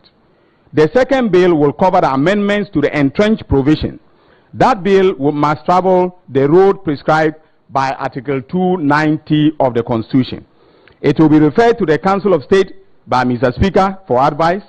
It will be published in the Gazette for 6 months, laid in Parliament, and then submitted to the people of Ghana at a national referendum for approval. For a referendum to carry, at least 40% of eligible registered voters must turn out, and at least 75% of the voters must vote in favor of the Constitution Amendment Bill number 2 in respect of the entrenched provisions. The 2 draft bills should be ready by October 2026. And here I should mention the practical reality. A national referendum is an expensive undertaking. To avoid the enormous cost of organizing a standalone referendum, the government intends that a referendum on the second bill, that is the Constitution Amendment number 2 bill, be held alongside the District Assembly elections in 2027, that is next year. We will work closely with the Electoral Commission and of course the Ministry of Local Government on the calendar for this to take place. Alongside the 2 bills to amend the Constitution as recommended by the committee, the government will bring the complementary legislative reforms I have spoken of, including amendments to existing laws such as the Public Financial Management Act, to give effect to the recommendations that do not require constitutional changes. In conclusion, ladies and gentlemen, countrymen and women, permit me to close with thanks.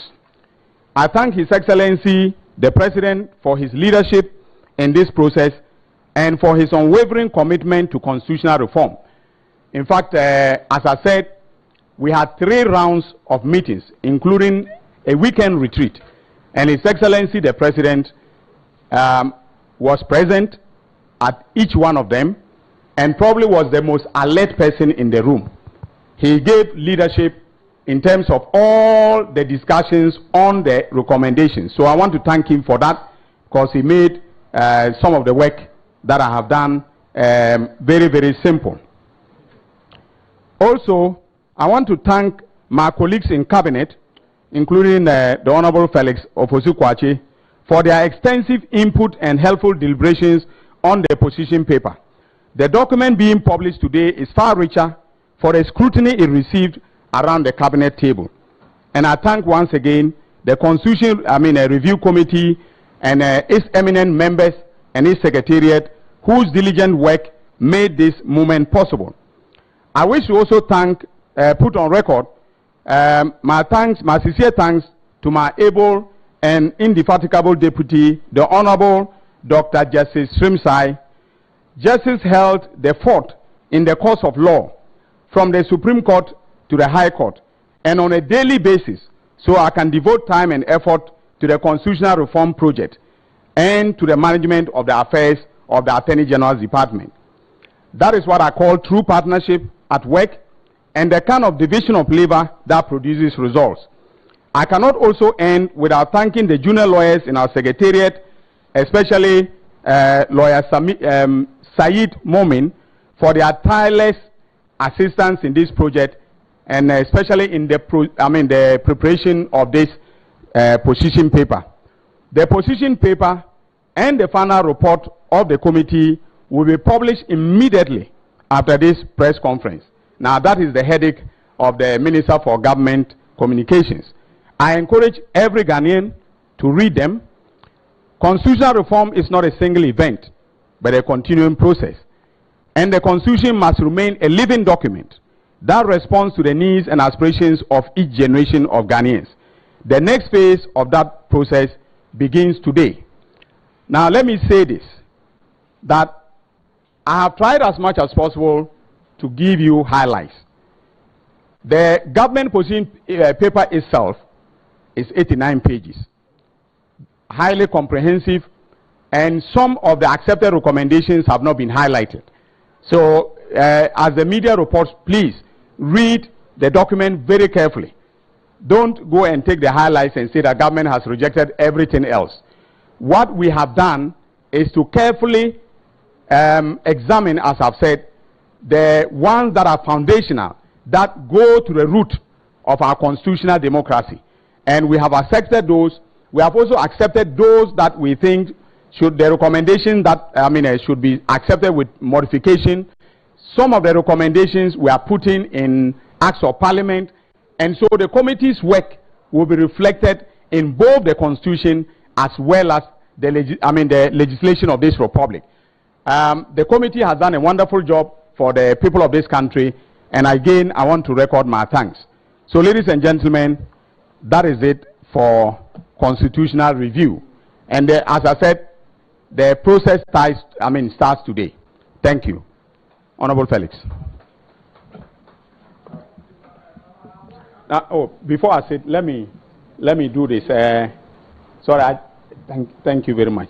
I just wanted to show to our fellow countrymen and women the work of the Constitution Review Committee, the work of the H. Kwesi Prempeh Constitution Review Committee. Now, those who are in the media asking why government wasn't coming out quickly with the position of government, you should understand that this involved a lot of work. Personally, I had to read the entire document because I have to own everything that is said in the position paper. So I thank you. Thank you very much, the Honorable Attorney General. So as he indicated, in the next few hours, we will publish both the full report of the Constitution Review Committee and then government's position paper so that you can make informed decisions. And we urge the public to read. There's a tendency for people in our country to ignore facts put before them and then say other things. Some will not read even a line in the document and yet will purport to analyze it. In order that we put all the matters into proper context, we encourage the public to read the documents as we put out. Then you can set it against the positions taken in the position paper and then make an informed judgment. So at this stage, we will invite questions from members of the press on the issues raised by the Attorney General at this briefing. Yeah.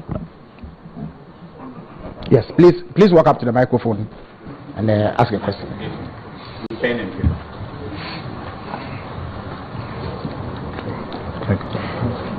So mine has to do with the separation of the powers. We were told there was a suggestion that MPs cannot be ministers of state, and ministers of state can also not be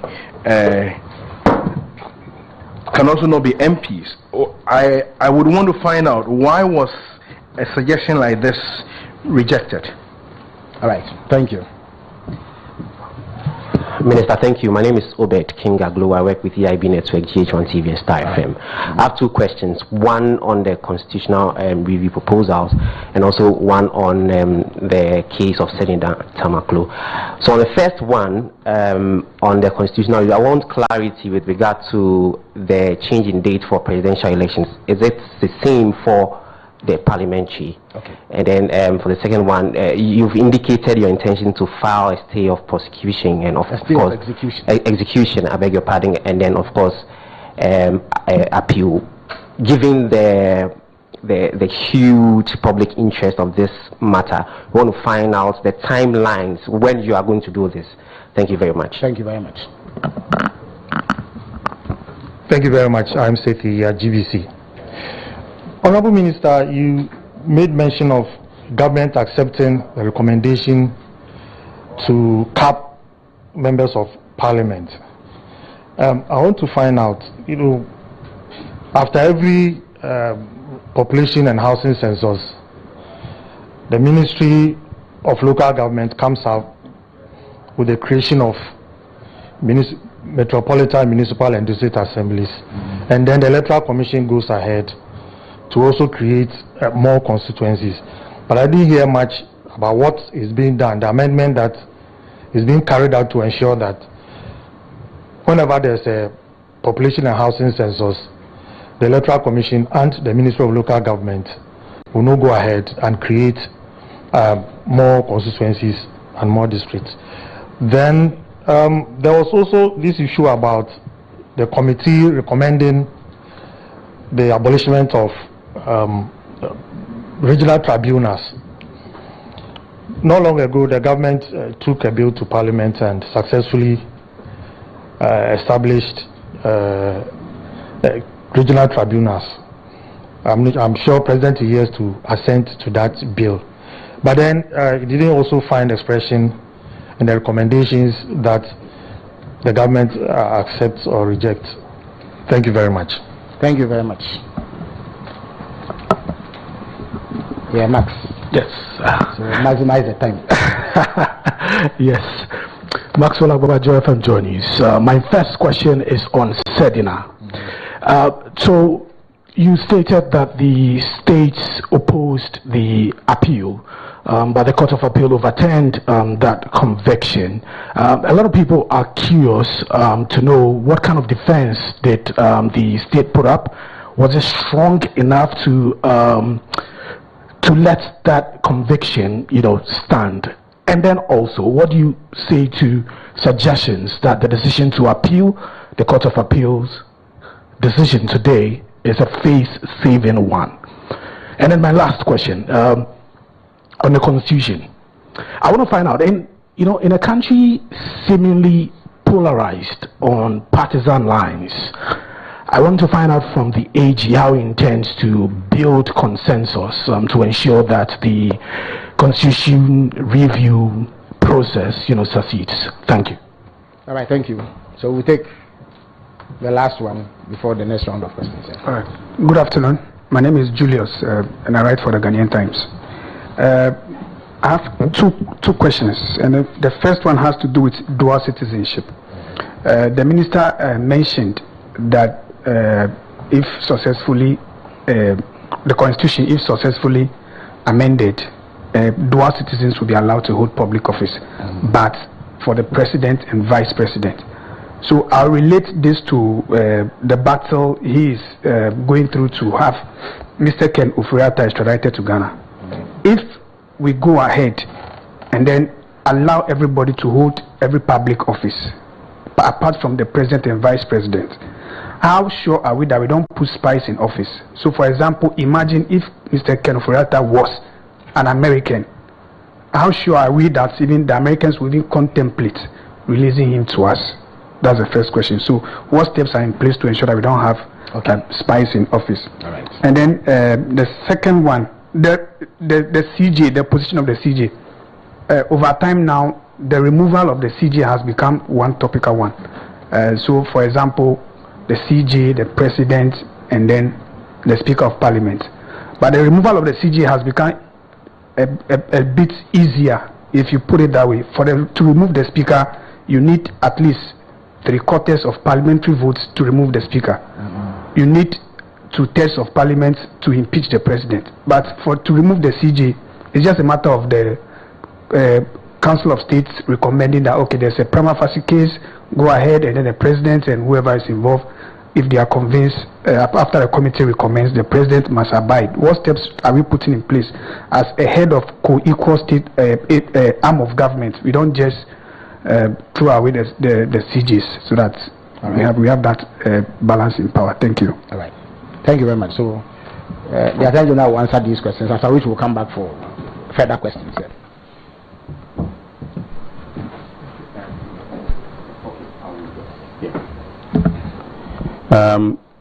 Thank you very much for the very wonderful questions.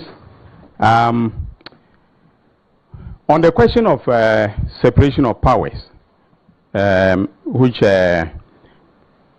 relates to whether or not we should appoint ministers from Parliament, Now, the current system under the Constitution is a uniquely Ghanaian constitutional arrangement that married the pure presidential system of government operated in the United States of America, for instance, and the parliamentary system of government operated in countries such as Australia and the United Kingdom, etc.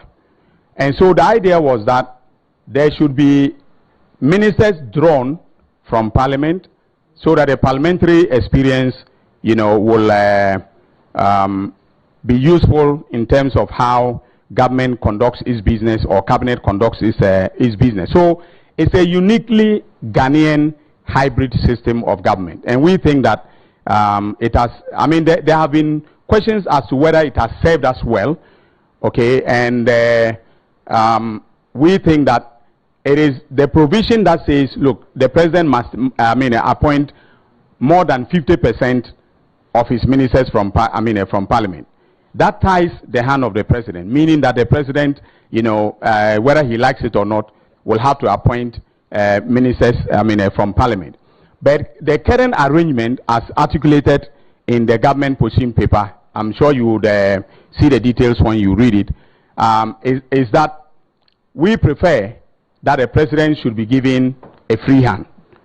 So when the president comes into office, he can decide whether or not he wants to appoint just one member of parliament as a minister, or he wants to appoint all his ministers from cabinet, which I think is not, no president will do that because there will be expertise outside of parliament that the president will need. But it provides a certain level of flexibility, and it still preserves the uniquely Ghanaian hybrid system, of government. Now, there was a second question which I didn't get quite well. The person started talking about Sedina Tamaklo, and I tried to motion to the person that, look, I have said it from the outset that this press conference is not about Sedina Tamaklo. And also, as a lawyer of many years standing, I will not comment on a matter until I have read the judgment, and I have not read the judgment of the Court of Appeal. It has been sent to me, I have not read it. But I took the professional decision, and I stand by it in principle, that the appeal should be opposed. I inherited the docket, I inherited the extradition request, but government is a continuum. I reviewed the documents and I worked on them. So this is a principled stance, and it is a stance about accountability, okay, for this country. It's not about individuals. If it were about individuals, let me tell you, Sedina is my friend. She's my personal friend. It's not about personalities. It's about this country. And I'll take the appeal on to the Supreme Court. And to tie it on to your the question about face saving, if you look at me, I'm not the type of person who fears losing face. All right, I am not doing this because I want to save face for either myself or the President of the Republic. I'm doing it based upon professional considerations and also on the advice of the excellent men and women who work with me at the Attorney General's Department. So we'll review the judgment. You will see the grounds of appeal, and I'm sure at that point in time we can all have a discussion as to whether or not the appeal has any merit. There was an issue also raised about capping of the members of parliament, and then the question of population quotas. If you look at the Constitution carefully, in terms of the designation or the demarcation of constituencies, the Constitution provides that the population quota be used as a measure of the decision, as one of the benchmarks for a decision whether or not to create a constituency. Now, the population quota, as defined in the Constitution, is usually one of the benchmarks, but it is not the only benchmark. if you cap the number to 300, what it then means is that you cannot increase the number beyond 300, but you can redraw constituency boundaries and district boundaries in order to take account of the growing population, so that you don't have a situation where some members of parliament, or let me say some citizens, are overrepresented whilst others are underrepresented. Now, what do I mean? So if we were based upon the population quota alone, I should not be an MP, because Bolga is a very small constituency, and we have just under 35,000 when it comes to the voter population. Now compare that to Dome-Kwabenya, right? So whereas I'm serving just over 30,000 people, the MP for Dome-Kwabenya is serving over 100. The population there is very huge. All right. So left to the population quota alone, Bolga should not exist. But the main point to be made for the decision of government to cap is that you cap it at 300, and if there is a need to redemarcate constituency boundaries, that will be done within the number that has been capped by the Constitution. Now, another person asked a question about the abolition of the tribunals. Well, if you read the government position paper, we have made clear what government's position is. The Constitution, as we have it now, establishes one integrated judiciary. The regional tribunals are currently part of the Constitution. If you read the Constitution, it is very clear. In fact, the district tribunals have been, the district tribunals are also justified pursuant to Article 126 of the Constitution, which provides that Parliament has the power to create such, lower costs and tribunals as it may determine. I know that the predominant argument has been that the tribunals of the past were not the best when it came to the protection of fundamental human rights. And I keep saying that the tribunals that will be established pursuant to the bill that is, that has been passed by Parliament cannot operate like the tribunals of the past. They will be regulated by procedures established by law. They will also have to take account of the fundamental rights and enshrined in the Constitution, as well as the procedural safeguards. A regional tribunal can decide to overlook Article 19 of the Constitution on fair trial,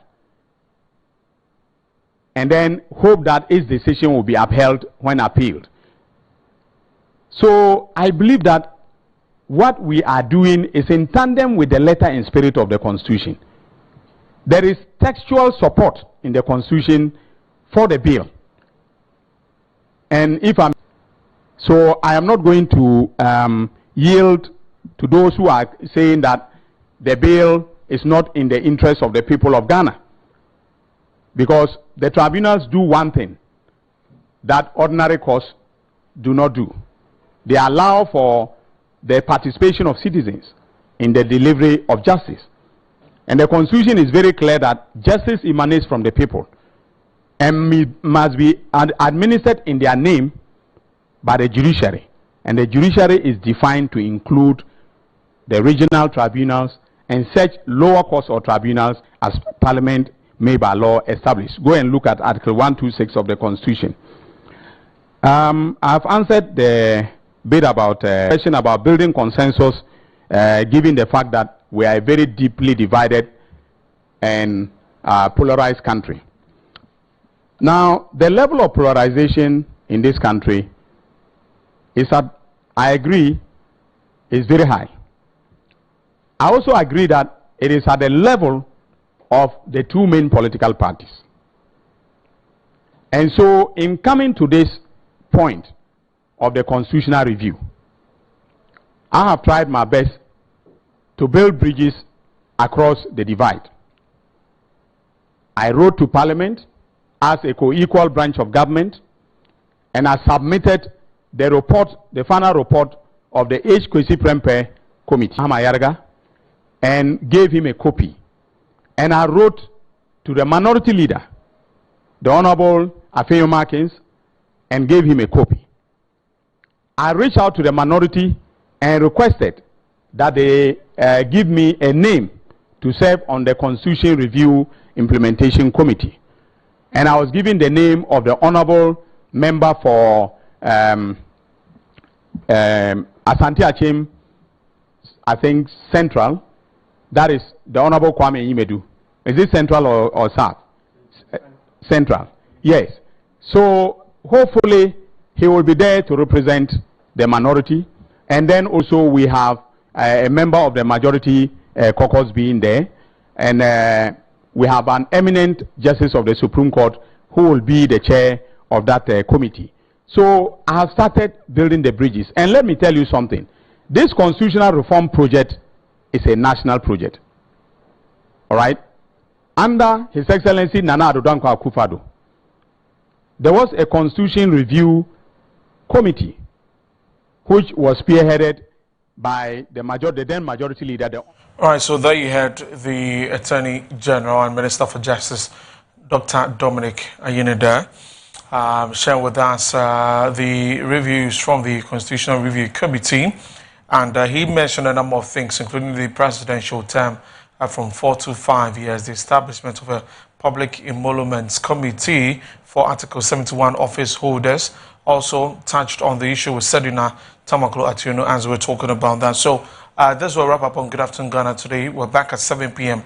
with News Nights, but do log on to our website, www.metrotvonline.com for more news, or also on our social media platforms, Metro TV Ghana on Facebook, on TikTok, on X. Also, you can join us live on there.